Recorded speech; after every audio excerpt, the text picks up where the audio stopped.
Welcome back to the Cauldron of Curiosities and Folklore Explorer. Today I'm in Rutland Water.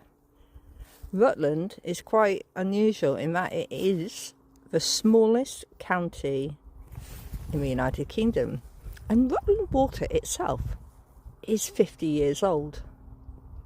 So that's an interesting fact in itself, and it was created by damming the River Gwash to form the Eppingham Reservoir, a large-scale water supply project completed in 1975 and opened in 1976.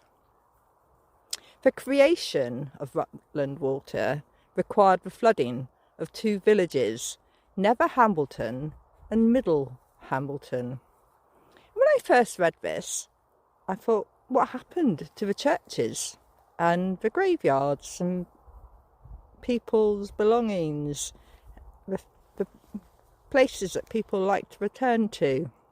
And what I did discover in the village called Edith Weston is there's a plaque on the wall, and they did dig up the remains of some people from the villages before they flooded and created Rutland Water, and they were cremated.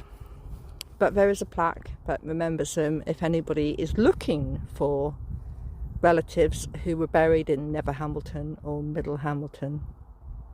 But now you look at it, it's an amazing, beautiful place where people cycle around it. It's used for inland sailing, plenty of birds. It's got inclement weather at times, seems to attract the rain here. And there are a number of very large houses, and twice during a rainstorm a helicopter has come in and landed at one of the houses I can see across the water, which I am going to have a look and find out, does somebody famous live on Rutland Water? Makes you wonder.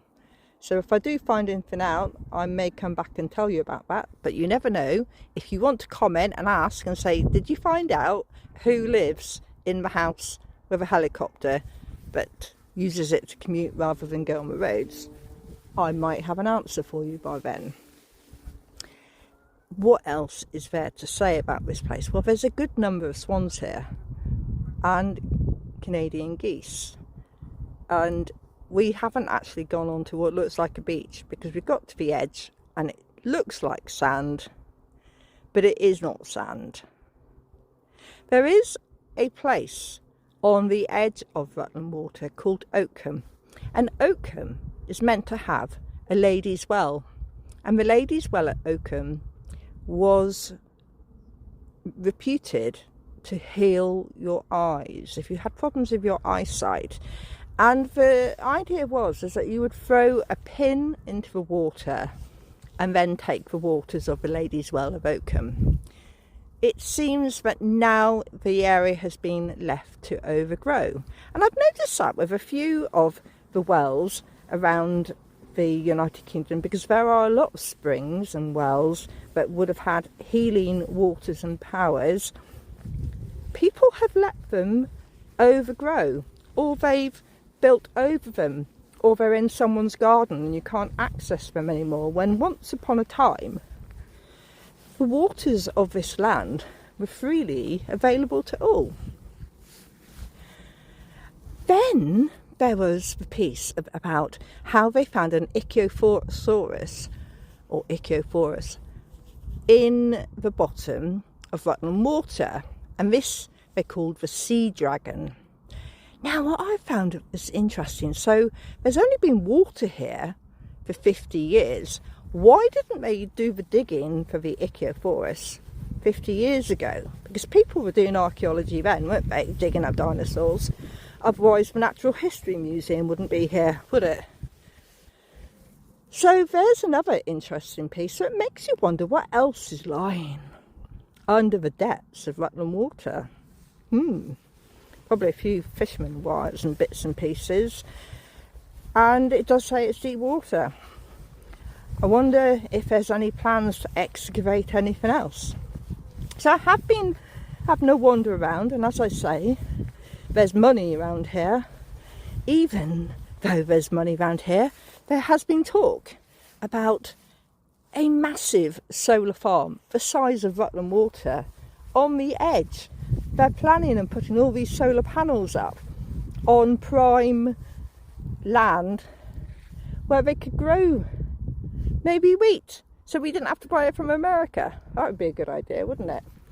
But I'm guessing, by looking at the different places, there's probably a ghost or two in this place. And at Edith Weston, it's actually well known because it's very close to RAF North Luffinham, which is now called MOD North Luffinham, which is where the RAF regiment was.